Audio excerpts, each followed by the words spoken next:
Punjabi radio USA ਸੁਣ ਰਹੇ ਸਾਰੇ ਹੀ ਮਾਣਯੋਗ ਅਤੇ ਸਤਿਕਾਰਤ ਸਰੋਤਿਆਂ ਨੂੰ ਪੰਜਾਬੀ ਰੇਡੀਓ USA ਦੀ ਟੀਮ ਅਤੇ ਮੇਰੇ ਰਾਜਕਰਨਵੀਰ ਸਿੰਘ ਵੱਲੋਂ ਪਿਆਰ ਸਤਿਕਾਰ ਸਹਿਤ ਨਿੱਕੀ ਜਿਹੀ ਸਤਿ ਸ੍ਰੀ ਅਕਾਲ। ਸਭ ਨੂੰ ਜੀ ਆਇਆਂ ਨੂੰ ਆਖਦੇ ਹਾਂ। ਸੋ ਤੇ ਪ੍ਰੋਗਰਾਮ ਦੇ ਵਿੱਚ ਆਪ ਸਭ ਦਾ ਸਵਾਗਤ ਹੈ। ਪ੍ਰੋਗਰਾਮ ਲੈ ਕੇ ਹਾਜ਼ਰ ਹੋ ਚੁੱਕੇ ਹਾਂ। ਪ੍ਰੋਗਰਾਮ ਖਬਰ ਤੇ ਨਜ਼ਰ, ਜਿਸ ਦੇ ਵਿੱਚ ਪੰਜਾਬ ਭਾਰਤ ਦੀਆਂ ਕੁਝ ਅਹਿਮ ਖਬਰਾਂ ਦੀ ਗਹਿਰਾਈ ਤੱਕ ਜਾਣ ਦੀ ਸਾਡੀ ਜਿਹੜੀ ਹੈ ਜੀ ਕੋਸ਼ਿਸ਼ ਹੁੰਦੀ ਆ। ਇਸ ਪ੍ਰੋਗਰਾਮ ਦੇ ਵਿੱਚ ਸਾਡੇ ਨਾਲ ਜੁੜਦੇ ਨੇ ਅੱਜ ਬੁੱਧਵਾਰ ਦੇ ਸਵੇਰ ਦੇ ਪ੍ਰੋਗਰਾਮ 'ਚ ਜੁੜਨਗੇ ਮਲੋਟ ਸਟੂਡੀਓਜ਼ ਤੋਂ ਮਿੰਟੂ ਗੁਰੂਸਰੀਆ ਜੀ। ਮਿੰਟੂ ਜੀ ਆਇਆਂ ਨੂੰ ਪਿਆਰ ਭਰੀ ਨਿੱਘੀ ਸਤਿ ਸ੍ਰੀ ਅਕਾਲ ਜੀ। ਸ਼ੁਕਰੀਆ ਜੀ, ਸਾਰਿਆਂ ਨੂੰ ਪਿਆਰ ਭਰੀ ਸਤਿ ਸ੍ਰੀ ਅਕਾਲ। ਸਾਡੇ ਅੱਜ ਦੇ ਪ੍ਰੋਗਰਾਮ ਖਬਰ ਤੇ ਨਜ਼ਰ ਉਸ ਨੂੰ ਸਪਾਂਸਰ ਕਰਦੇ ਨੇ ਖਾਲਸਾ ਇੰਸ਼ੋਰੈਂਸ ਏਜੰਸੀ ਵਾਲੇ, ਜਿਨ੍ਹਾਂ ਦੇ ਕੋਲੋਂ ਤੁਸੀਂ ਹਰ ਤਰ੍ਹਾਂ ਦੀ ਇੰਸ਼ੋਰੈਂਸ ਕਰਵਾ ਸਕਦੇ ਹੋ।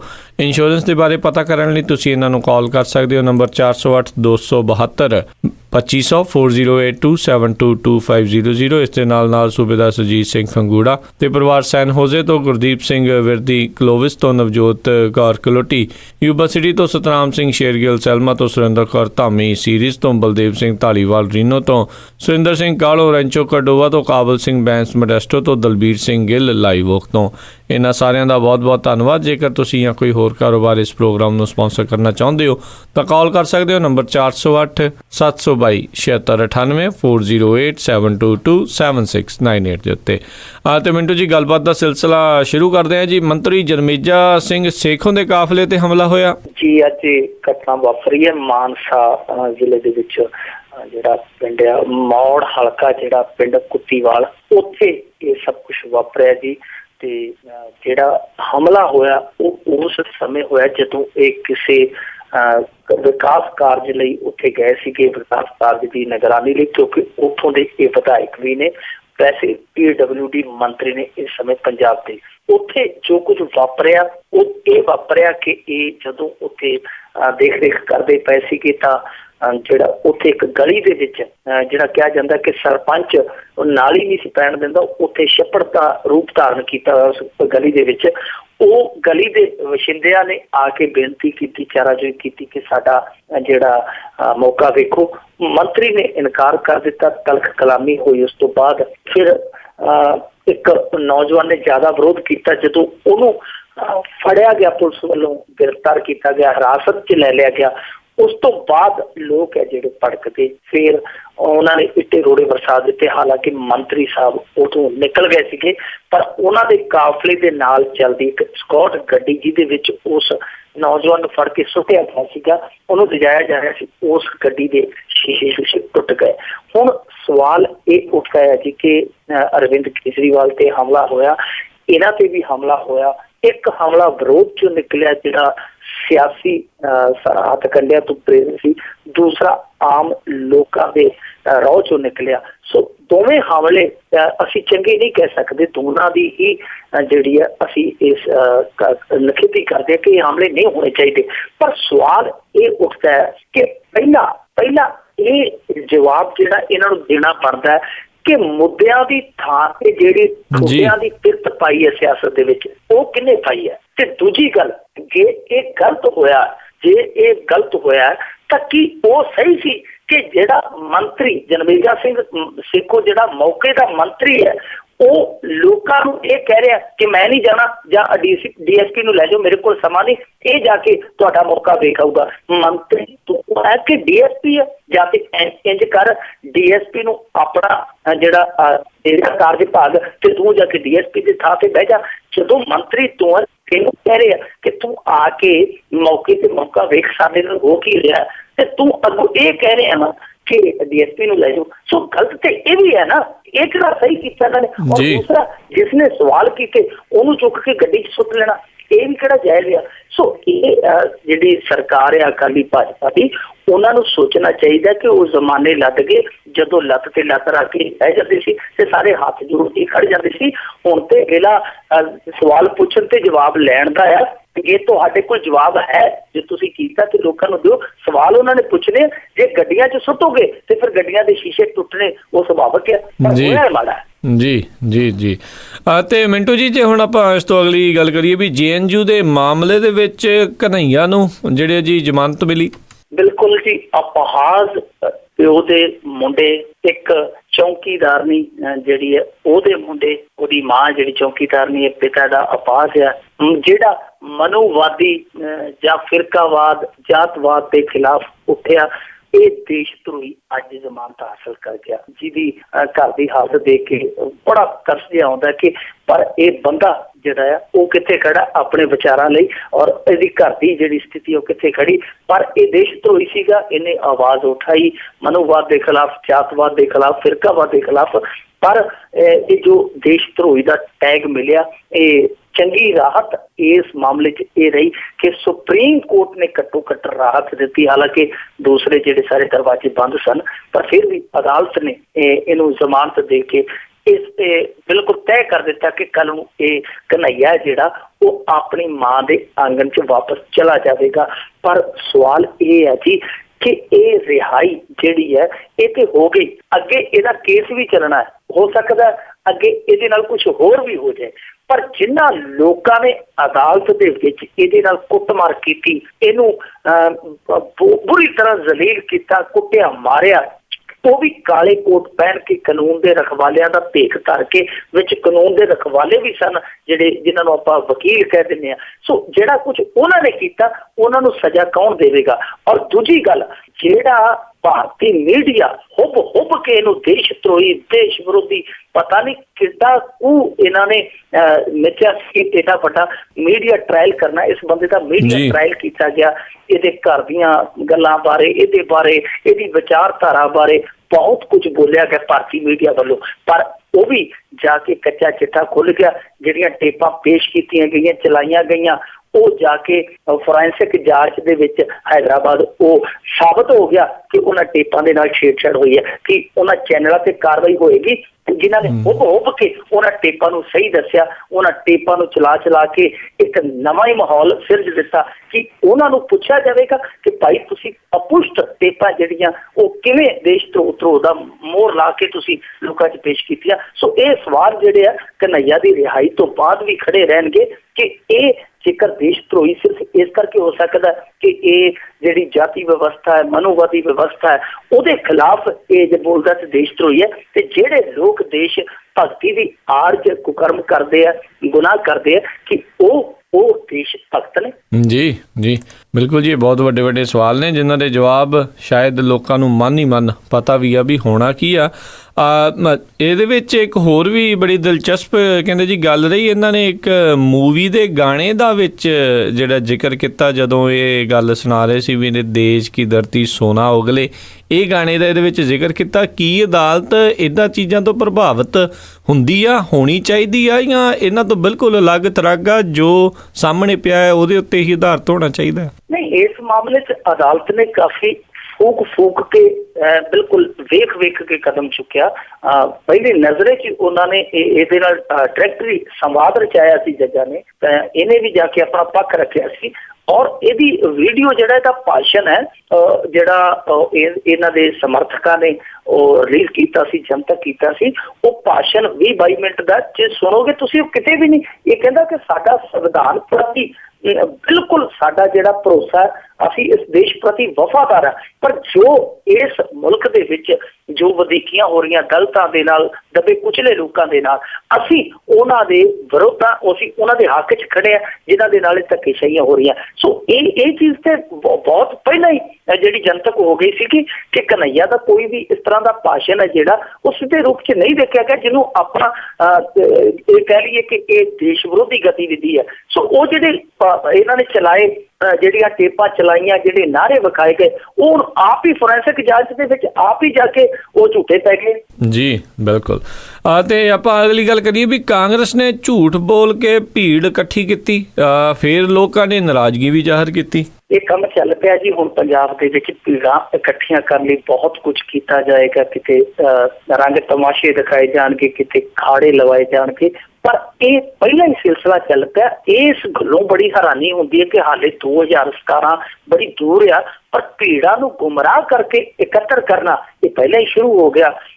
ਕੁਝ ਦਿਨ ਪਹਿਲਾਂ ਖਬਰ ਸੀਗੀ, ਪਰਸੋਂ ਚੌਥ ਦੀ ਖਬਰ ਆ ਕਿ ਸਰਹੱਦ ਦੇ ਲਾਗੇ ਪਿੰਡਾਂ ਦੇ ਵਿੱਚ ਬੱਸ ਗਈ ਚਲੀ, ਡਰਾਈਵਰ ਮਾਈਆਂ ਨੂੰ ਕਹਿੰਦਾ ਕਿ ਆਜੋ ਤੁਹਾਨੂੰ ਬਾਬੇ ਦਾ ਦੀਵਾਨ ਸੁਣਾ ਕੇ ਲਿਆਵਾਂ।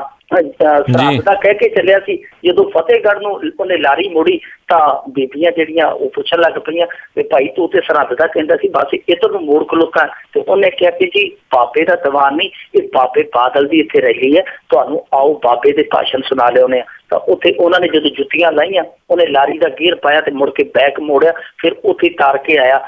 ਇਹ ਬਿਲਕੁਲ ਰੌਲਾ ਮਿਲਦਾ ਹੀ ਕਾਂਡ ਸੀਗਾ ਜਿਹੜਾ ਅੱਜ ਹੋਇਆ। ਕਾਂਗਰਸੀਆਂ ਨੇ ਕਹਿ ਦਿੱਤਾ ਜੀ ਇੱਥੇ ਫਿਰੋਜ਼ਪੁਰ ਦੇ ਵਿੱਚ ਕਿ ਗ੍ਰੇਟ ਖਲੀ ਦੀ ਫਾਈਟ ਆ, ਲੋਕੀ ਉੱਥੇ ਹੁਮਾ ਕੇ ਟੁੱਟ ਕੇ ਪੈ ਗਏ ਕਿ ਗ੍ਰੇਟ ਖਲੀ ਦੀ ਫਾਈਟ ਆ, ਦੇਖਦੇ ਆ ਜਾ ਕੇ। ਪਰ ਹੋਇਆ ਉਲਟ, ਰਿੰਗ ਦੇ ਵਿੱਚ ਗ੍ਰੇਟ ਖਲੀ ਦੀ ਥਾਂ ਤੇ ਉਹਨਾਂ ਨੇ ਕੈਪਟਨ ਅਮਰਿੰਦਰ ਉਤਾਰ ਦਿੱਤਾ। ਕੈਪਟਨ ਅਮਰਿੰਦਰ ਸਿੰਘ ਜਿਹੜਾ ਸੀਗਾ ਉਹ ਸਿਆਸੀ ਧੋਬੀ ਪਟਕੇ ਵਿਖਾ ਗਿਆ, ਜਦ ਕਿ ਵੇਖਣ ਆਏ ਸਨ ਉਹ ਦਾਪੇ ਚ ਖਲੀ ਦੇ। ਸੋ ਉਲਟ ਹੋ ਗਿਆ ਜੀ ਸਭ ਕੁਛ। ਤੇ ਫਿਰ ਲੋਕਾਂ ਨੇ ਤਾਂ ਤੁਹਾਨੂੰ ਪਤਾ ਝੂਠ ਮਾਰ ਕੇ ਜਿਹਨਾਂ ਨੂੰ ਇਕੱਠੇ ਕੀਤਾ ਗਿਆ, ਕੰਮਕਾਰ ਛਡਾ ਕੇ ਲਿਆਂਦਾ ਗਿਆ, ਫਿਰ ਉਹਨਾਂ ਨੇ ਹੁਰਦੂ ਲਾਂਤ ਤੇ ਪਾਉਣੀ ਸੀਗੀ, ਉਹ ਇਹਨਾਂ ਨੂੰ ਕੋਸਦੇ ਹੋਏ ਚਲੇ ਗਏ ਕਿ ਕੋਈ ਗੱਲ ਨਹੀਂ, ਸ਼ੇਰ ਆ ਗਿਆ ਵਾਲੀ ਗੱਲ ਹੋਣੀ ਹੈ, ਕਿਸੇ ਦਿਨ ਤੁਸੀਂ ਸੱਚਿਓ ਕਹੋਗੇ ਤੇ ਅਸੀਂ ਆਉਣਾ ਨਹੀਂ। ਪਰ ਸਵਾਲ ਇਹੀ ਉੱਠਦਾ ਜੀ ਕਿ ਹੌਕਾ ਦੇ ਕੇ ਵੰਗਾਂ ਦਾ ਕੱਢ ਵਿਖਾਉਣਾ ਚੱਕੀ ਰਹਾ, ਇਹ ਚੰਗੀ ਗੱਲ ਹੈ? ਜੇਕਰ ਤੁਸੀਂ ਭੀੜ ਇਕੱਠੀ ਕਰਨੀ ਹੈ ਤਾਂ ਸਿੱਧੀ ਸਾਰਥਕ ਤੌਰ ਤੇ ਕਰੋ। ਇਸ ਤਰ੍ਹਾਂ ਦੀ ਜਿਹੜੀ ਗੁੰਮਰਾਹਕੁੰਨ ਪ੍ਰਚਾਰ ਦੇ ਨਾਲ ਭੀੜ ਇਕੱਠੀ ਕਰਨ ਵਾਲੀ ਇਹ ਜਿਹੜੀ ਚਾਲ ਆ, ਇਹ ਕਿੰਨਾ ਕੁ ਚਿਰ ਚੱਲੇਗੀ? ਇਹਨਾਂ ਚਾਲਾਂ ਦੇ ਮਾਰਿਆਂ ਨੇ ਤਾਂ ਆਪਣੀ ਚਾਲ ਵਿੰਗੀ ਟੇਢੀ ਕਰ ਲਈ ਹੈ, ਹਟਦੇ ਹਾਲੇ ਵੀ ਨਹੀਂ ਹੈ। ਜੀ ਬਿਲਕੁਲ। ਤੇ ਅਗਲੀ ਜਿਹੜੀ ਆਪਾਂ ਗੱਲ ਕਰੀਏ ਵੀ ਭਾਜਪਾ ਦੇ ਇੱਕ ਲੀਡਰ ਨੇ ਮੈਨੂੰ ਲੱਗਦਾ ਜੀ ਮਨ ਕੀ ਬਾਤ ਕਰਤੀ, ਕਹਿੰਦੇ ਵੀ ਜੇ ਸਾਡੀ ਪਾਰਟੀ ਨੇ ਅਕਾਲੀਆਂ ਦਾ ਸਾਥ ਨਾ ਛੱਡਿਆ ਤਾਂ ਸਾਡਾ ਤਾਂ ਸਫਾਇਆ ਹੋ ਜਾਣਾ ਇੱਥੋਂ। ਹਾਂ ਬਿਲਕੁਲ ਜੀ, ਉਧਰ ਮੋਦੀ ਸਾਹਿਬ ਮਨ ਕੀ ਬਾਤ ਕਰੀ ਜਾਂਦੇ, ਪਰ ਮਨ ਕੀ ਬਾਤ ਅਸਲੀ ਪੰਜਾਬ ਚੋਂ ਨਿਕਲੀ ਹੈ। ਇਹ ਨੇਤਾ ਕੋਈ ਛੋਟਾ ਮੋਟਾ ਨਹੀਂ ਹੈ ਜੀ, ਕੌਮੀ ਪੱਧਰ ਦਾ ਨੇਤਾ, ਇਹਨਾਂ ਦਾ ਕਿਸਾਨ ਸੈੱਲ ਦਾ ਜਿਹੜਾ ਕੌਮੀ ਸਕੱਤਰ ਆ ਸੁਖਮਿੰਦਰਪਾਲ ਸਿੰਘ ਗਰੇਵਾਲ ਹੈ, ਉਹ ਕਾਫੀ ਦਿਨਾਂ ਤੋਂ ਤਿਲ ਮਿਲਾਇਆ, ਉਹਦੀ ਗੱਲ ਹੀ ਨਹੀਂ ਕੋਈ ਸੁਣਦਾ। ਉਹ ਦਿੱਲੀ ਵੀ ਜਾ ਕੇ ਪਿਟਾਇਆ, ਇੱਥੇ ਵੀ ਨਹੀਂ, ਹਾਰ ਕੇ ਉਹਨੇ ਫਿਰ ਜਿਹੜੀਆਂ ਦਿਲ ਦੀਆਂ ਸੀਗੀਆਂ ਉਹ ਬੁੱਲਾਂ ਤੇ ਲਿਆਂਦੀਆਂ।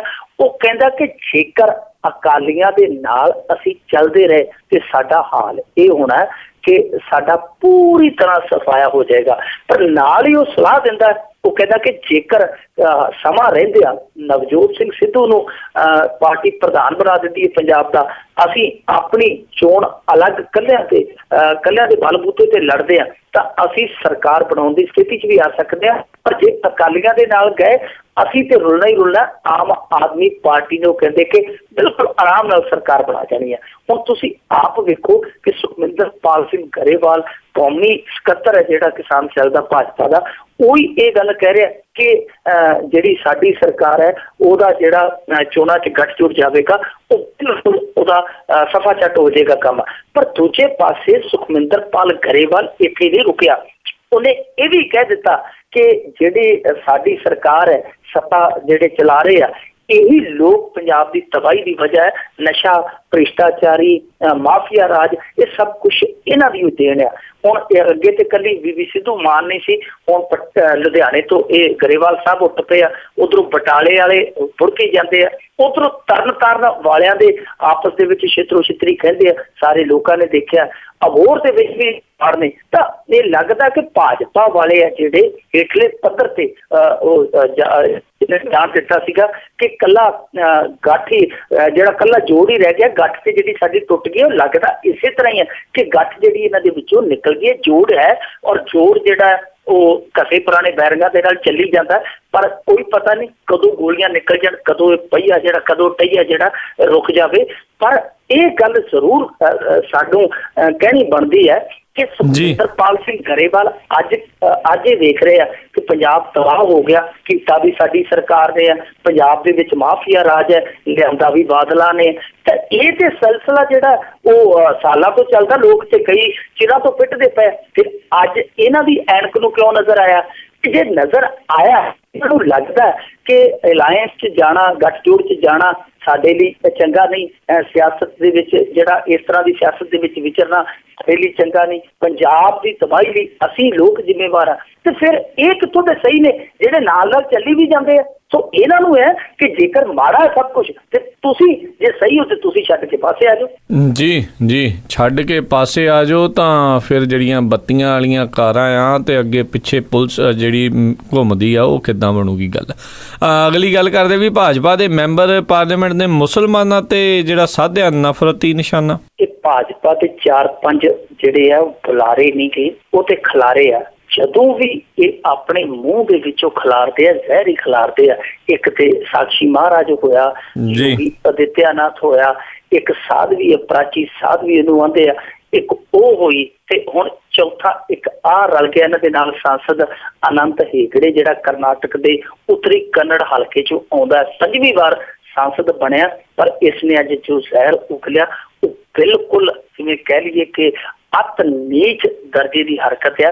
ਇਹ ਮੁਸਲਮਾਨ ਭਾਈਚਾਰੇ ਤੇ ਤਿੱਖਾ ਹਮਲਾ ਕਰਦਿਆਂ ਇੱਥੋਂ ਤੱਕ ਆਖ ਦਿੱਤਾ ਕਿ ਜੇ ਅੱਤਵਾਦ ਖਤਮ ਕਰਨਾ ਹੈ ਤਾਂ ਮੁਸਲਮਾਨਾਂ ਨੂੰ ਸਫਾਇਆ ਕਰਨਾ ਜ਼ਰੂਰੀ ਹੈ ਕਿਉਂਕਿ ਅੱਤਵਾਦ ਦੀ ਜੜ ਮੁਸਲਮਾਨ ਆ। ਸੋ ਇੱਥੋਂ ਤੱਕ ਬੋਲ ਜਾਣਾ ਕਿਸੇ ਫਿਰਕੇ ਪ੍ਰਤੀ ਠੀਕ ਆ। ਅੱਤਵਾਦ ਜਿਹੜਾ ਆ ਉਹ ਹਰੇਕ ਫਿਰਕੇ ਦੀ, ਹਰੇਕ ਮੁਲਕ ਦੀ ਸਮੱਸਿਆ ਹੈ। ਔਰ ਨਾਲ ਇਹ ਵੀ ਸਹੀ ਹੈ ਕਿ ਇਹ ਕਿਸੇ ਇੱਕ ਫਿਰਕੇ ਦੇ ਨਹੀਂ, ਇਹ ਜਿਹੜੇ ਵਹਿਸ਼ੀ ਲੋਕ ਆ ਇਹ ਕਿਸੇ ਇੱਕ ਧਰਮ ਦੇ ਨਹੀਂ ਹੁੰਦੇ। ਧਰਮੀ ਲੋਕ ਤੇ ਖੂਨ ਵਹਾਉਂਦੇ ਨਹੀਂ, ਪਰ ਇਹ ਇੱਕ ਫਿਰਕੇ ਨੂੰ ਸਾਰੇ ਨੂੰ ਇੱਕ ਰੱਸੇ ਬੰਨ੍ਹ ਦੇਣਾ ਬੜਾ ਬੇਵਕੂਫਾਨਾ ਤੇ ਬੜਾ ਨਫ਼ਰਤੀ ਬਿਆਨ ਹੈ, ਜਿਹਦੀ ਆਲੋਚਨਾ ਕਰਨੀ ਬਣਦੀ ਹੈ, ਜਿਹਦੀ ਕਾਰਵਾਈ ਕਰਨੀ ਬਣਦੀ ਹੈ। ਪਰ ਹੁੰਦਾ ਕੀ ਹੈ ਜੀ, ਜਦੋਂ ਬਹੁਤਾ ਰੌਲਾ ਪੈਂਦਾ, ਜਿਵੇਂ ਅੱਜ ਬਹੁਤ ਜ਼ਿਆਦਾ ਵਿਰੋਧ ਹੋਇਆ, ਨਾਲ ਦੀ ਨਾਲ ਕਾਂਗਰਸ ਜਿਹੜੀ ਮੈਦਾਨ 'ਚ ਆ ਗਈ ਕਿ ਤੁਸੀਂ ਮੁਸਲਮਾਨਾਂ ਪ੍ਰਤੀ ਇਹੋ ਜਿਹੀ ਟਿੱਪਣੀ ਨਹੀਂ ਕਰ ਸਕਦੇ। 295 ਏ ਦਾ ਪਰਚਾ ਦਰਜ ਕਰ ਦਿੱਤਾ ਗਿਆ ਮੈਂਬਰ ਪਾਰਲੀਮੈਂਟ ਤੇ। ਹੁਣ 295 ਏ ਇਹੋ ਜਿਹੀ ਧਾਰਾ ਹੈ ਕਿ ਇਹਦੇ ਵਿੱਚ ਤੇ ਤਗੜੇ ਲੀਡਰ ਦੇ ਘਰੇ ਹੀ ਉਹ ਜਿਹੜੇ ਹੋਮਗਾਰਡ ਉਹ ਜ਼ਮਾਨਤ ਲੈ ਕੇ ਚਲੇ ਜਾਂਦੇ ਕਿ ਸਾਹਿਬ ਜੀ ਆ ਜ਼ਮਾਨਤ ਲੈ ਲਓ, ਤੁਹਾਨੂੰ ਥਾਣੇ ਆਉਣ ਦੀ ਲੋੜ ਹੀ ਨਹੀਂ। ਸੋ ਇਹੋ ਜਿਹੀ ਧਾਰਾ ਹੈ 295 ਏ, ਉਹਦੇ ਅਧੀਨ ਇਹ ਕਾਰਵਾਈ ਹੁੰਦੀ ਹੈ ਤੇ ਫਿਰ ਇਹਨਾਂ ਨੇ ਰੋਕਣਾ ਕਿੱਥੋਂ ਆ।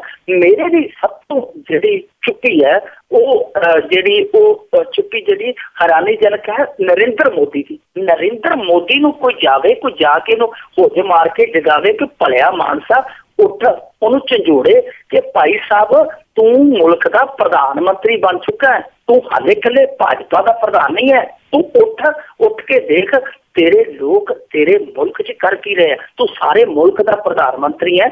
ਇੱਥੇ ਤੇਰੇ ਸਾਂਸਦ ਹੈ ਜਿਹੜੇ ਉਹ ਮੁਲਕ ਨੂੰ ਵੰਡਣ ਦੀ ਕੋਸ਼ਿਸ਼ ਕਰਦੇ ਪਏ, ਮੁਲਕ ਦੇ ਵਿੱਚ ਨਫ਼ਰਤ ਵੰਡ ਰਿਹਾ, ਮੁਲਕ ਦੇ ਵਿੱਚ ਜ਼ਹਿਰ ਉਗਲ ਰਿਹਾ। ਸੋ ਨਰਿੰਦਰ ਮੋਦੀ ਦੀ ਚੁੱਪੀ ਜਿਹੜੀ ਰੜਕਦੀ ਹੈ ਕਿ ਵੈਸੇ ਤੇ ਉਹ ਅੰਤਰਰਾਸ਼ਟਰੀ ਮੰਚਾਂ ਤੇ ਕਿਸੇ ਨੂੰ ਗੱਲ ਨਹੀਂ ਕਰਨ ਦਿੰਦੇ, ਏਕਤਾ ਦੀ ਵੀ ਗੱਲ ਕਰਦੇ ਆ, ਇੱਥੋਂ ਦੀ ਸੰਸਕ੍ਰਿਤੀ ਦੀ ਵੀ ਗੱਲ ਕਰਦੇ ਆ, ਵੈਸੇ ਇਤਿਹਾਸ ਦੇ ਵਿੱਚ ਜੋ ਗੱਲਾਂ ਗਾਂਧੀਆਂ ਕਰ ਜਾਂਦੇ ਆ। ਪਰ ਇਹਨਾਂ ਨੂੰ ਇੱਥੇ ਇਹ ਜਿਹੜੀਆਂ ਗੱਲਾਂ ਹੋ ਰਹੀਆਂ ਇਹਨਾਂ ਨੂੰ ਵੀ ਲਿਖਣਾ ਚਾਹੀਦਾ, ਨੋਟਿਸ ਲੈਣਾ ਚਾਹੀਦਾ, ਘੱਟੋ ਘੱਟ ਇਹਨਾਂ ਤੇ ਲਗਾਮ ਕੱਸਣੀ ਚਾਹੀਦੀ ਹੈ। ਨਹੀਂ ਤੇ ਮੁਲਕ ਨੂੰ ਜਿਹੜੇ ਹਿਸਾਬ ਨਾਲ ਇਹ ਲੋਕ ਧੱਕ ਰਹੇ ਆ, ਇਹਨਾਂ ਨੇ ਅੰਨੀ ਖਾਈ ਦੇ ਵਿੱਚ ਧੱਕ ਦੇਣਾ ਹੈ। ਜੀ ਬਿਲਕੁਲ, ਮੁਹਾਵਰਾ ਯਾਦ ਆ ਜਾਂਦਾ ਵੀ ਮੁਰਦਾ ਬੋਲੂ ਖੱਫੜ ਪਾੜੂ, ਉਹੀ ਗੱਲ ਜਿਹੜੀ ਹੈ ਜੀ, ਇਹ ਜਦੋਂ ਵੀ ਬਕਦੇ ਨੇ ਇਹੀ ਕੁਛ ਹੁੰਦਾ ਆ। ਅਗਲੀ ਜਿਹੜੀ ਗੱਲ ਕਰਦੇ ਆ ਵੀ ਸ਼੍ਰੋਮਣੀ ਕਮੇਟੀ ਹੁਣ ਦੇਵੇਗੀ ਖਬਰਾਂ ਲਾਉਣ ਵਾਲੀ ਏਜੰਸੀ ਨੂੰ ਇਸ਼ਤਿਹਾਰ।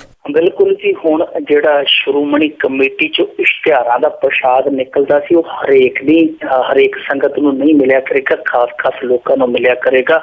SGPC ਇੱਕ ਨੀਤੀ ਨਿਰਧਾਰਿਤ ਕਰ ਰਹੀ ਹੈ ਕਿ ਉਸ ਨੀਤੀ ਤਹਿਤ ਜਿਹੜੇ ਇਸ਼ਤਿਹਾਰ ਵੱਡੇ ਦਿੱਤੇ ਜਾਂਦੇ, ਜਿਵੇਂ ਤੁਹਾਨੂੰ ਯਾਦ ਹੋਣਾ ਜਦੋਂ ਸਰਸੇ ਵਾਲੇ ਨੂੰ ਮਾਫੀ ਦਿੱਤੀ ਸੀ ਇਹਨਾਂ ਨੇ ਤੇ 90 ਲੱਖ ਦੇ ਇਸ਼ਤਿਹਾਰ ਜਾਰੀ ਕਰ ਦਿੱਤੇ ਸੀ। ਇਹ ਬਹੁਤ ਚੰਗਾ ਹੋਇਆ ਜੀ, ਸਾਰੇ ਹੁਣ ਫੈਸਲਾ ਪ੍ਰਵਾਨ ਕਰੋ। ਉਹ ਬਾਅਦ ਦੇ ਵਿੱਚ ਫੈਸਲਾ ਜਿਹੜਾ ਉਹ ਤੁਹਾਨੂੰ ਪਤਾ ਹੀ ਹੈ ਕਿ ਕਿਹੜੇ ਖੂਹ ਖਾਤੇ ਪਿਆ।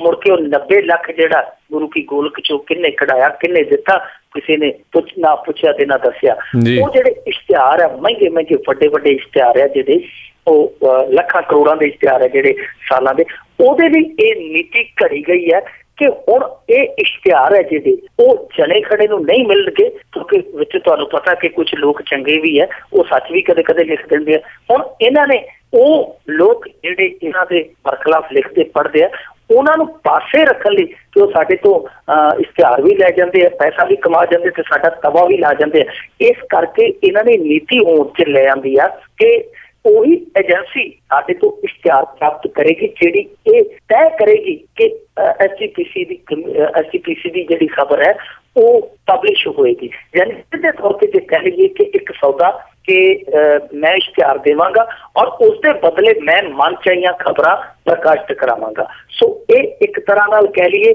ਜਿਹੜਾ ਫਾਰਮੂਲਾ ਅਪਣਾਇਆ ਜਾ ਰਿਹਾ ਇਹ ਉਹੀ ਫਾਰਮੂਲਾ ਜਿਹੜੇ ਆਮ ਸ਼ਹਿਰਾਂ ਦੇ ਵਿੱਚ ਸਿਆਸਤਦਾਨ ਵਰਤਦੇ ਆ ਕਿ ਜਿਹੜੇ 4-5 ਚੰਗੇ ਪੱਤਰਕਾਰ ਹੁੰਦੇ, ਚੰਗੇ ਵੱਡੇ ਅਦਾਰਿਆਂ ਦੇ, ਉਹਨਾਂ ਨੂੰ ਹੱਥ ਹਿੱਟ ਕਰ ਲਓ, ਉਹਨਾਂ ਨੂੰ ਥੋੜ੍ਹੀਆਂ ਜਿਹੀਆਂ ਸਿਆਸੀ ਤਾਕਤਾਂ ਵੀ ਦੇ ਦਿਓ, ਕੰਮ ਕਰਾਉਣੇ ਉਹਨਾਂ ਦੇ ਜਿਹੜੇ ਆ ਉਹ ਖੁੱਲ੍ਹ ਦੇ ਦਿਓ।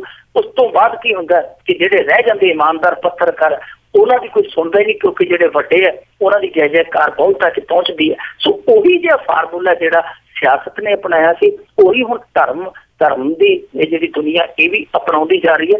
ਪਰ ਮਸਲਾ ਇਹ ਹੈ ਕਿ ਇਹ ਪਰੰਪਰਾਵਾਂ ਦਾ, ਸਿਧਾਂਤਾਂ ਦਾ ਘਰ ਨਹੀਂ ਹੈ ਕਿ ਤੁਸੀਂ ਆਪਣੀਆਂ ਔਣਕਾਈਆਂ ਨੂੰ, ਆਪਣੀਆਂ ਖਾਮੀਆਂ ਨੂੰ ਲੁਕਾਉਣ ਲਈ ਸਿੱਧੇ ਰੂਪ ਦੇ ਵਿੱਚ ਇਹ ਇਸ਼ਤਿਹਾਰ, ਇਹ ਨੀਤੀ ਕਰ ਰਹੇ ਹੋ, ਇਹ ਸੂਚਨਾ ਦੇ ਰਹੇ ਹੋ ਲੋਕਾਂ ਨੂੰ ਕਿ ਸਾਡੇ ਕੋਲ ਆਓ, ਟੈਂਡਰ ਭਰੋ, ਤੇ ਜਿਹੜਾ ਬੰਦਾ ਝੂਠ ਨੂੰ ਸੱਚ, ਸੱਚ ਨੂੰ ਝੂਠ ਰੱਖਣ ਦੀ ਮੁਹਾਰਤ ਰੱਖਦਾ ਹੈ, ਜਿਹਦੇ 'ਚ ਕਲਾ ਹੈ, ਉਹਨੂੰ ਇਹ ਅਸੀਂ ਟੈਂਡਰ ਦੇ ਦਿਆਂਗੇ। ਸੋ ਇਹ ਆਪਣੇ ਆਪ ਦੇ ਵਿੱਚ ਇੱਕ ਬਹੁਤ ਹੀ SGPC ਕਮੇਟੀ ਦਾ ਕਹਿ ਲਈਏ ਕਿ ਇੱਕ ਬਹੁਤ ਹੀ ਆਲੋਚਨਾਤਮਕ ਫੈਸਲਾ ਆ, ਜਿਹਦੇ ਤੇ ਆਲੋਚਨਾ ਇਹਨਾਂ ਦੀ ਹੋਏਗੀ ਔਰ ਹੋਣੀ ਚਾਹੀਦੀ ਵੀ ਹੈ, ਕਿਉਂਕਿ ਗੁਰੂ ਘਰ ਦੇ ਵਿੱਚ ਜੇ ਇਸ ਤਰ੍ਹਾਂ ਸ਼ਰੇਆਮ ਹੀ ਇਹ ਕਹਿ ਦੇਣਾ ਕਿ ਅਸੀਂ ਆਪਣੀ ਮਨਮਰਜ਼ੀ ਨਾਲ ਖਬਰਾਂ ਲਵਾਂਗੇ, ਨੂੰ ਬਿਜ਼ਨਸ ਦੇਵਾਂਗੇ, ਇੱਕ ਤਰ੍ਹਾਂ ਨਾਲ ਜਿਹੜੀ ਸੌਦੇਬਾਜ਼ੀ ਹੈ, ਮੈਨੂੰ ਨਹੀਂ ਲੱਗਦਾ ਕਿ ਇਹ ਸੌਦੇਬਾਜ਼ੀ ਧਰਮ ਦੇ ਖੇਤਰ 'ਚ ਹੋਣੀ ਚਾਹੀਦੀ ਹੈ। ਸਿਆਸਤ 'ਚ ਚੱਲਦੀ ਰਹਿੰਦੀ ਤੇ ਉਹਨਾਂ ਨੂੰ ਮੁਬਾਰਕ ਸੀ, ਇਹਨਾਂ ਨੂੰ ਧਰਮ ਦੇ ਖੇਤਰ 'ਚ ਨਹੀਂ ਸੀ ਲਿਆਉਣੀ ਚਾਹੀਦੀ। ਜੀ ਬਿਲਕੁਲ, ਪਰ ਜੇ ਸਮਝਣ ਤੇ ਤਾਂ ਹੈ ਜੇ ਧਰਮ ਨੂੰ ਧਰਮ ਦੇ ਵਾਂਗੂ ਮੰਨਿਆ ਜਾਵੇ। ਇਹ ਅਗਲੀ ਗੱਲ ਕਰੀਏ, ਲੋਧੀ ਨੰਗਲ ਨੇ ਸੁਖਬੀਰ ਬਾਦਲ ਤੋਂ ਮੰਗ ਕੀਤੀ ਉਹ ਮੈਨੂੰ ਵੀ 6 ਮਹੀਨੇ ਲਈ ਦੇ ਦਿਓ ਬੱਤੀ ਵਾਲੀ ਕਾਰ। ਦੇਖੋ ਜੀ, ਦਿਲ ਦੀਆਂ ਪੀੜਾਂ ਜਿਹੜੀਆਂ ਬੁੱਲਾਂ ਤੇ ਤਾਰ ਆਈਆਂ ਔਰ ਦਿਲ ਦੀ ਤਮੰਨਾ ਜਿਹੜੀ ਪੂਰੀ ਹੋਣੀ ਚਾਹੀਦੀ ਹੈ ਵੈਸੇ, ਔਰ ਇੱਕ ਹੋਵੇ ਵੀ ਅਕਾਲੀ ਵਰਕਰ, ਧੜੱਲੇਦਾਰ ਵਰਕਰ, ਵਿਧਾਇਕ ਵੀ ਰਿਹਾ ਸ਼ਾਇਦ ਲਖਮੀਰ ਸਿੰਘ ਲੋਧੀਵਾਲ, ਤਾਂ ਸਾਰਾ ਕੁਛ ਹੋਵੇ ਕੋਲ, ਨਾਲ ਹੀ ਜਿਹੜਾ ਉਹ ਇਸ ਪ੍ਰਾਂਤ ਦਾ ਉਪ ਮੁੱਖ ਮੰਤਰੀ ਬੈਠਾ ਹੋਵੇ, ਫਿਰ ਦਿਲ ਦੀ ਰੀਝ ਹੈ ਜਿਹੜੀ ਅਤੀ ਦੂਰੀ ਰਹਿ ਜਾਵੇ, ਗੱਲ ਨਹੀਂ ਬਣਦੀ। ਇਹ ਕੱਲ ਜਦੋਂ ਬਟਾਲੇ ਦੇ ਵਿੱਚ ਗਏ ਉਪ ਮੁੱਖ ਮੰਤਰੀ ਸਰਦਾਰ ਸੁਖਬੀਰ ਸਿੰਘ ਬਾਦਲ, ਤੇ ਉਦੋਂ ਜਦੋਂ ਮਾਈਕ ਹੱਥ 'ਚ ਆਇਆ ਲੋਧੀ ਨੰਗਲ ਸਾਹਿਬ ਦੇ, ਕਿਤੇ ਉਡੀਕਦੇ ਪਏ ਸੀ ਕਿ ਪਤਾ ਨਹੀਂ ਕਿੰਨੇ ਕੁ ਚਿਰ ਤੋਂ ਕਿ ਕਿਤੇ ਮਾਈਕ ਆ ਜਾਵੇ ਮੇਰੇ ਹੱਥੇ ਤੇ ਫਿਰ ਜਿਹੜੀ ਹੈ ਦਿਲ ਦੀ ਗੱਲ ਕਰਾਂ। ਸੋ ਉਹਨੇ ਗੱਲ ਕਰ ਦਿੱਤੀ, ਉਹ ਕਹਿੰਦਾ ਜੀ ਹੁਣ 6 ਮਹੀਨੇ ਰਹਿ ਗਏ ਤੇ ਮੈਨੂੰ ਵੀ ਬੱਤੀ ਵਾਲੀ ਕਾਰ ਦੇ ਦਿਓ, ਮੈਂ ਵੀ ਚੇਅਰਮੈਨ ਬਣ ਜਾਵਾਂ, ਕਿਉਂਕਿ ਮੈਂ ਤੇ ਅਕਾਲੀ ਦਲ ਦਾ ਵਰਕਰ ਪੁਣਾ ਕਰਦਾ ਜ਼ਮੀਨ ਵੇਚ ਕੇ ਗੁਜ਼ਾਰਾ ਕਰਦਾ।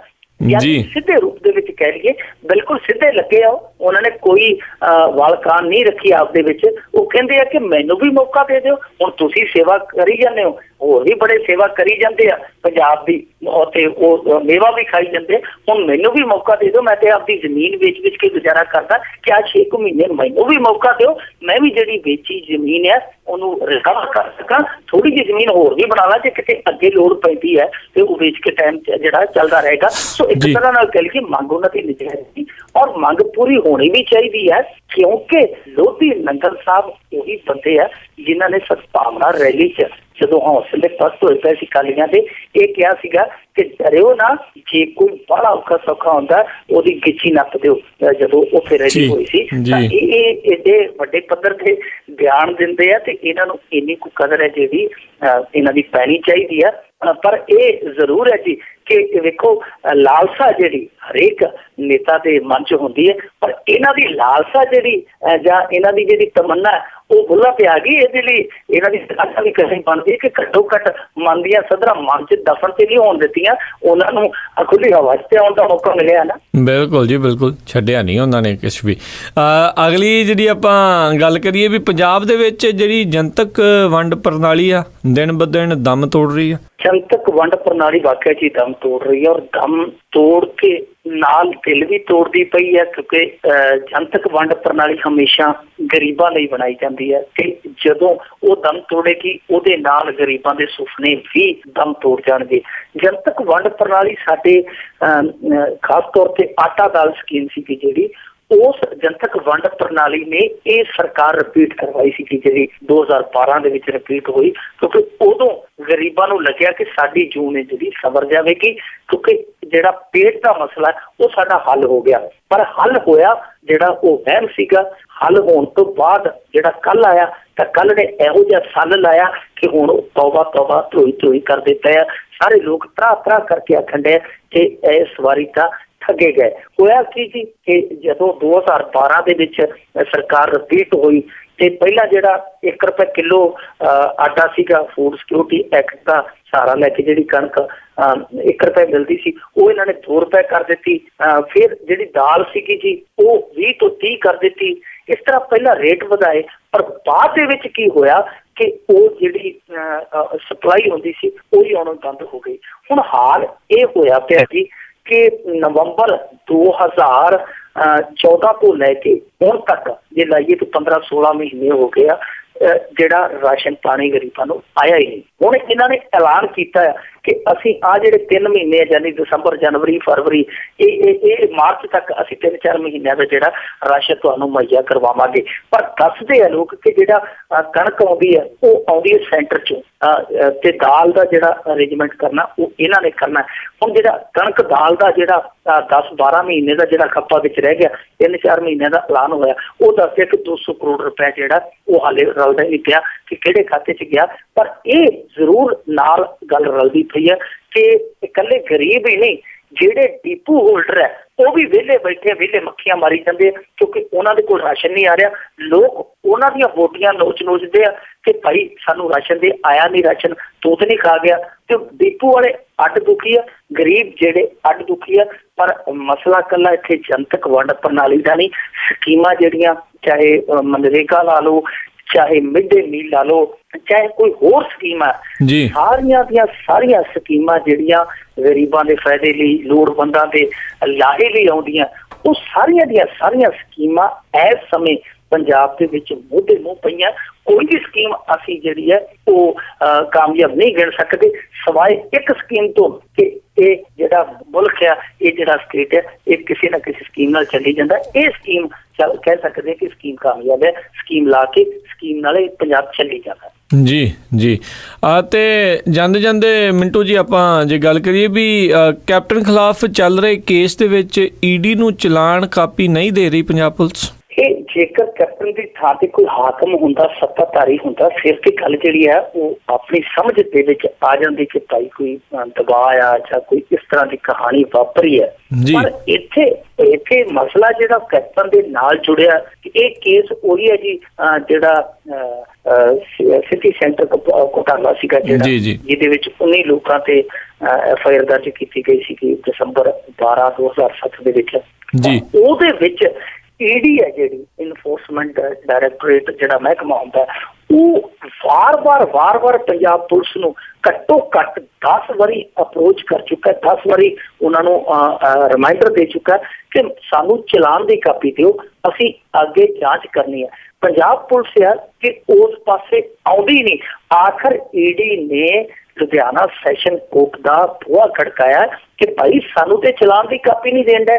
ਹੁਣ ਤੁਸੀਂ ਦੇਖੋ ਏਡੇ ਵੱਡੇ ਜਿਹੜੀ ਸੈਂਟਰ ਦੀ ਏਜੰਸੀ ਹੈ ਈਡੀ, ਕੋਈ ਮਾੜੀ ਮੋਟੀ ਨਹੀਂ, ਸੈਂਟਰ ਦੀ ਏਜੰਸੀ ਦੇ ਵਿੱਚ ਇਹ ਜਿਹੜੀ ਸੈਂਟਰ ਦੀ ਏਜੰਸੀ, ਇਹਦੇ ਵਿੱਚ ਪੰਜਾਬ ਪੁਲਿਸ ਹੈ ਜਿਹੜੀ ਉਹ ਇੰਨੀ ਅਣਗੌਲਾਪਣ ਦਿਖਾਉਂਦੀ ਪਈ ਹੈ ਕਿ ਜਿੱਥੇ ਭੋਲੇ ਉਹਨਾਂ ਦਾ ਕੇਸ ਚੱਲਦਾ, ਜਿੱਥੇ ਬਹੁਤ ਸਾਰੇ ਜਿਹੜੇ ਆ ਇੱਥੋਂ ਦੇ ਹਾਕਮ ਧਿਰ ਦੇ ਨਾਲ ਜੁੜੇ ਲੋਕ ਜਿਹੜੇ ਉਸ ਕੇਸ ਦੇ ਵਿੱਚ ਅੰਦਰ ਵੀ ਗਏ ਆ, ਜਿਨ੍ਹਾਂ ਦੇ ਨਾਂ ਗੂੰਜਦੇ ਆ, ਫਿਰ ਉੱਥੇ ਕੀ ਕੁਛ ਹੁੰਦਾ ਹੋਏਗਾ ਤੁਸੀਂ ਆਪ ਹੀ ਅੰਦਾਜ਼ਾ ਲਾ ਲਓ ਕਿ ਇੱਥੇ ਤਾਂ ਵਿਰੋਧੀ ਧਿਰ ਦਾ ਨੇਤਾ ਹੈ ਔਰ ਉਹਦੇ ਮਾਮਲੇ 'ਚ ਇੰਨਾ ਜਿਹੜਾ ਅਣਗੌਲਿਆਪਣ ਕੀਤਾ ਜਾ ਰਿਹਾ ਕਿ 10 ਵਾਰੀ ਰਿਮਾਈਂਡਰ ਦਿੱਤੇ ਜਾਣ ਤੋਂ ਬਾਅਦ ਵੀ ਚਲਾਨ ਦੀ ਕਾਪੀ ਹੈ ਜਿਹੜੀ ਉਹ ਪ੍ਰੋਵਾਈਡ ਨਹੀਂ ਕਰਵਾਈ ਗਈ। ਹੁਣ ਮਸਲਾ ਅਖੀਰ ਅਦਾਲਤ 'ਚ ਗਿਆ, ਅਦਾਲਤ ਦੇ ਜ਼ਰੀਏ ਜਿਹੜਾ ਚਲਾਨ ਦੀ ਉਹ ਕਾਪੀ ਮਿਲੇਗੀ, ਫਿਰ ਉਹਦੇ ਤੋਂ ਬਾਅਦ ਈਡੀ ਦੀ ਜਾਂਚ ਵਧੇਗੀ।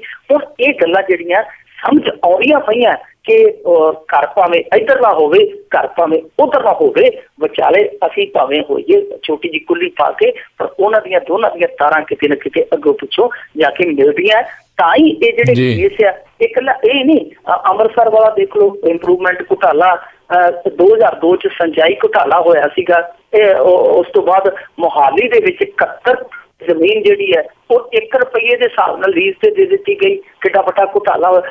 ਯਾਨੀ ਜਿੰਨੇ ਵੱਡੇ ਘੁਟਾਲੇ ਹੋਏ ਪੰਜਾਬ ਦੇ ਉਹਨਾਂ ਕੇਸਾਂ ਦਾ ਹੱਥ ਪਤਾ ਹੀ ਨਹੀਂ ਲੱਗਦਾ। ਪਰ ਹੁਣ ਇਹ ਪਤਾ ਜ਼ਰੂਰ ਲੱਗ ਰਿਹਾ ਕਿ ਕਿਤੇ ਨਾ ਕਿਤੇ ਗੜਬੜ ਜ਼ਰੂਰ ਹੈ। ਜਿਹੜੇ ਇਹ ਕੇਸ ਸੁਸਰੀ ਦੀ ਰਫ਼ਤਾਰ ਨਾਲ ਚੱਲਦੇ ਪਏ ਜਾਂ ਤੁਰਦੇ ਹੀ ਨਹੀਂ ਪਏ। ਜੀ ਬਿਲਕੁਲ, ਲੋਕਾਂ ਨੂੰ ਸਮਝ ਵੀ ਆ ਪਰ ਅੱਖੋਂ ਪਰੋਖੇ ਹੋ ਜਾਂਦੀਆਂ, ਫਿਰ ਕੁਝ ਹੋਰ ਗੱਲਾਂ ਉਹਨਾਂ ਦੇ ਸਾਹਮਣੇ ਜਿਹੜੀਆਂ ਉਹ ਲਿਆ ਦਿੱਤੀਆਂ ਜਾਂਦੀਆਂ। ਤੇ ਬਹੁਤ ਬਹੁਤ ਧੰਨਵਾਦ ਮਿੰਟੂ ਗੁਰਸਰੀਆ ਜੀ, ਤੁਸੀਂ ਸਾਡੇ ਨਾਲ ਜੁੜੇ, ਆ ਕੇ ਇਹਨਾਂ ਖਬਰਾਂ ਦੇ ਬਾਰੇ ਵਿਸਥਾਰ ਦੇ ਵਿੱਚ ਸਾਨੂੰ ਇਹ ਜਾਣਕਾਰੀਆਂ ਦਿੱਤੀਆਂ। ਅਗਲੇ ਬੁਲਟਨ ਤੱਕ ਲਈ ਤੁਹਾਡਾ ਬਹੁਤ ਬਹੁਤ ਧੰਨਵਾਦ, ਮਿਹਰਬਾਨੀ, ਸਤਿ ਸ਼੍ਰੀ ਅਕਾਲ। ਸ਼ੁਕਰੀਆ ਜੀ, ਸਤਿ ਸ਼੍ਰੀ ਅਕਾਲ। ਤੇ ਸੋ ਤੋਂ ਇੱਥੇ ਹੀ ਸਾਡਾ ਅੱਜ ਦਾ ਇਹ ਪ੍ਰੋਗਰਾਮ ਖਬਰ ਤੇ ਨਜ਼ਰ ਆਓ ਹੁਣ ਸਮਾਪਤ ਹੁੰਦਾ ਹੈ। ਹੁਣ ਮੈਨੂੰ ਰਾਜਕਰਨਵੀਰ ਸਿੰਘ ਨੂੰ ਵੀ ਇਜਾਜ਼ਤ ਦਿਓ। ਮੇਰੇ ਵੱਲੋਂ ਵੀ ਆਪ ਸਭ ਨੂੰ ਬਹੁਤ ਪਿਆਰ ਸਤਿਕਾਰ ਸਹਿਤ ਦੋਨੋਂ ਅੱਜ ਜੋੜ ਕੇ ਨਿੱਘੀ ਜਿਹੀ ਸਤਿ ਸ਼੍ਰੀ ਅਕਾਲ। ਜਿਉਂਦੇ ਵਾਸਤੇ ਰਹੋ, ਹੱਸਦੇ ਖੇਡਦੇ